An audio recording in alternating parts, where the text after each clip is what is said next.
120 jours dans le sud du Maroc après le désert, comme je l'ai dit tout à l'heure. J'avais la chance d'avoir un ordinateur et donc j'ai fait du télétravail. Mais le télétravail, ce n'est pas une nouveauté pour moi. En 1993, je suis revenu d'une mission aux États-Unis de 3 mois. Et quand je suis arrivé au boulot, comme la boîte se développait énormément, j'avais plus de bureau. Alors j'avais vu qu'aux États-Unis, les gens travaillaient chez eux. Donc je suis rentré chez moi. Et pendant un an, j'ai travaillé tout seul. J'étais sans doute le premier de l'entreprise à faire du télétravail. Et puis 2003, je suis à mon compte et donc je suis tout le temps en télétravail en fait. Donc j'ai une expérience là-dedans. Et n'hésitez pas, pendant que je vous fais mon intervention, à poser des questions dans le chat ou à réagir si vous avez des choses à dire. Toutes les questions sont bienvenues. Il y a trois choses que dont je voudrais vous parler. 3 mots. Incontournable, efficacité, équipe. Alors, incontournable, pourquoi? Je ne sais pas si certains d'entre vous connaissent Saint-Pierre-des-Corps. Est-ce qu'il y en a qui... Ah oui, Saint-Pierre-des-Corps, je connais. S'il y en a qui connaissent, qui me fassent un grand sourire ou Oui, un oui. petit... Oui, oui. Oui. Célèbre gare TGV. Ben oui, c'est une gare. Et pourquoi je vous parle de Saint-Pierre-des-Corps? Parce que dans la deuxième partie du 19e siècle, le train est apparu.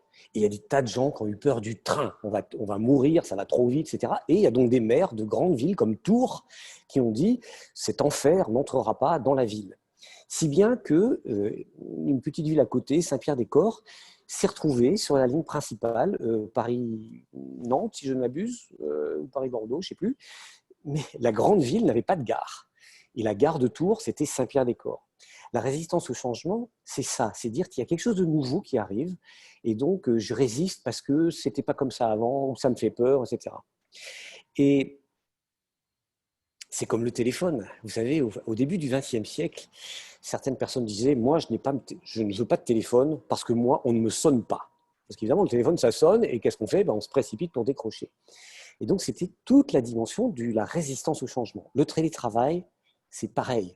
C'est incontournable, c'est inéluctable, c'est incontournable dans le sens où c'est une demande forte de l'humanité. Actuellement, en France, une étude récente a dit que 50% des salariés, avec l'expérience du Covid, disent « j'aimerais bien du télétravail et plus souvent, éventuellement, tout le temps ».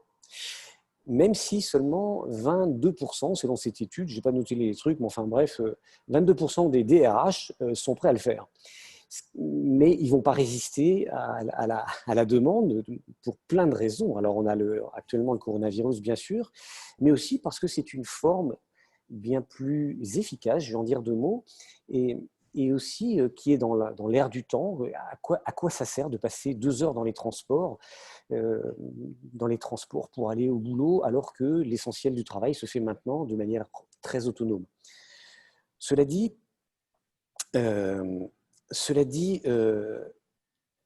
c'est le deuxième point, je vais parler efficacité. La manière dont on travaille doit être perçue par toutes les personnes qui amènent de la contribution comme une valeur ajoutée. En fait, on est passé d'une époque où on mesurait le temps, et si vous lisez certains ouvrages sur l'évolution de la société, sur le risque que beaucoup de métiers disparaissent. Beaucoup de métiers disparaissent parce que l'intelligence artificielle va supprimer des quantités de métiers, même des métiers de médecine. Enfin, lisez Sapiens, ça va vous étonner sur tout ça. Ce qui veut dire que c'est essentiel que chacun d'entre nous pensions à la valeur ajoutée.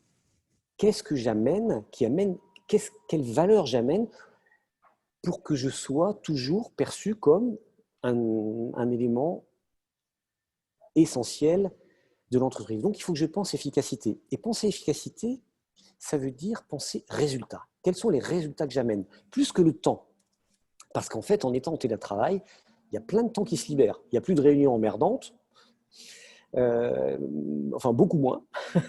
Les réunions en ligne sont moins longues. Il y a beaucoup moins de perte de temps dans tout un tas de transports, dans tout un tas de choses qui n'existent plus. Donc, l'idée, c'est de se concentrer sur les résultats à atteindre. Et ce que je vous encourage à faire, c'est chaque début de semaine, vous dire, un peu comme le sprint, se dire cette semaine, quels sont les résultats que je veux atteindre. Et finalement, le temps va se répartir d'une manière un peu différente, en particulier parce qu'il y a des moments où on est plus créatif, il y a des moments où on a besoin de prendre soin de soi, et ça, c'est quand je parle efficacité, moi, ça fait 20 ans que je suis en télétravail, je sais qu'il faut que je prenne du temps pour moi. Il n'y a plus de pause de café. Donc, il faut que je lève, que j'aille me promener. Là, je me suis mis debout tout à l'heure pour continuer de travailler. Je vais être debout, assis, c'est pas idiot. C'est important de prendre soin de soi, prendre soin du temps qu'on prend aussi aux autres choses, sans développer de la culpabilité. Parce que si je suis centré sur les résultats que j'amène, c'est sur les résultats qu'on va mesurer ma contribution. Et je voudrais ajouter d'ailleurs quelque chose, c'est que le télétravail va diminuer la dimension politique. Parce que quand on est dans une entreprise, quelquefois on va faire des choses avec, on va faire tout un tas d'actions pour montrer qu'on existe, ou on va aller lécher les bottes du chef, etc. Là, c'est difficile parce qu'en fait, plus personne ne nous voit. Donc, on ne peut même plus faire ça. Donc, ça va diminuer la politique. Par contre, ça va renforcer la mesure de l'efficacité, la mesure des résultats. Parce que si on ne produit rien, bah, on ne va pas le voir. Et on ne pourra pas, je dirais, enfumer les gens en faisant croire qu'on travaille, en racontant des belles histoires dans des réunions inutiles.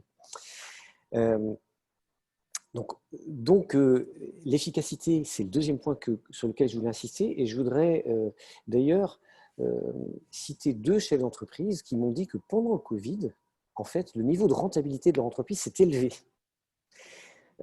Et s'est élevé aussi, comme le disait Jean-Paul, peut-être parce que les gens travaillent plus, donc il faut faire attention à soi, travailler dans des temps qui respectent aussi notre métabolisme. Hein. Il ne faut pas s'épuiser, aller jusqu'au burn-out, comme parlait Françoise tout à l'heure. Il faut savoir éteindre son ordinateur, il faut savoir éteindre et puis aller se promener, aller prendre du temps. Éventuellement, on signale à son équipe, je prends 1 heure, et voilà, on arrête. Il n'y a pas de souci, il n'y a pas à avoir de culpabilité par rapport à ça. Faire attention aussi à tout ce qui est des choses qui nous dérangent, les notifications sonores. Moi, je vais vous dire, j'ai aucune notification sonore à part quand le téléphone sonne. Les notifications sonores sont éliminées. Il y a des tas de trucs qui rappellent qu'il y a des choses à faire sur tous les outils. C'est OK. Moi, je veux qu'on arrête de m'embêter avec le bruit. Donc, il n'y a que quand on me téléphone que ça sonne. Et encore en réunion, c'est coupé. Donc, l'efficacité, c'est le deuxième point essentiel par rapport au télétravail, c'est se dire quelle est ma contribution, qu'est-ce que j'amène. Le troisième point, c'est, alors je ne vais pas vous le faire dans le détail, mais je vais vous mettre dans le chat un article que j'écris à l'attention des managers qui s'appelle 7 conseils pour un management à distance responsable. Et si vous n'êtes pas manager d'équipe, vous pouvez suggérer ce que je propose dans ces 7 conseils. Le premier, c'est mes collaborateurs ne sont pas suspects. Donc, ce n'est pas parce qu'ils ne sont pas là qu'ils ne sont pas en train de bosser. La plupart des gens ont envie de montrer qu'ils amènent de la valeur. Donc, vous n'êtes pas suspect. La deuxième chose, c'est absolument apprendre à utiliser des outils collaboratifs. Tous les outils collaboratifs, les wikis, les webinaires, etc. Tout ça, il faut apprendre à utiliser ça parce que c'est inéluctable. Je reviens sur le point de l'incontournable. Troisièmement, il faut créer ensemble de nouvelles pratiques de travail. Il faut les réinventer. Donc, parmi les réunions de travail, il y a une partie qui doit être comment on peut apprendre à être plus efficace ensemble. Et donc, il faut travailler nos méthodes collaboratives. Les managers, moi, je leur suggère de prendre du temps préventif avec chacun de leurs collaborateurs, c'est de les appeler un par un pour prendre soin d'eux. Et si votre manager ne vous le fait pas, proposez-lui d'avoir du temps uniquement avec lui ou elle, parce que vous avez besoin d'un échange privilégié, privé avec votre manager. S'il ne vous provoque pas, provoquez-le. Dites 1 fois par semaine, j'ai besoin d'une demi-heure avec toi. Ou 1 heure tous les 15 jours, ou en tout cas un temps. C'est important, et Françoise l'a dit aussi, quand même de prévoir de réunir l'équipe ensemble régulièrement, physiquement, pour de l'intelligence collective, et aussi peut-être pour des activités qui soient plus ludiques et plus de plaisir, d'aller au restaurant. Revoir les indicateurs, c'est le 6e point, revoir les indicateurs parce que les indicateurs sur le temps de travail, par exemple, pas de sens. Ce qui est important, c'est que les indicateurs soient sur la valeur ajoutée, soit sur la vision de l'entreprise qui est déclinée dans ce que chacun doit faire. Et le 7e point que je mettais sur les conseils vis-à-vis des managers, c'est travailler plus, non. La question n'est pas de travailler plus, la question est surtout de développer la créativité puisqu'il y a beaucoup de temps qui se libère quand on est en télétravail. Et c'est du temps dans lequel on peut être créatif. Donc, ces 7 conseils, vous pouvez les lire sur mon site. J'ai mis le lien dans le chat.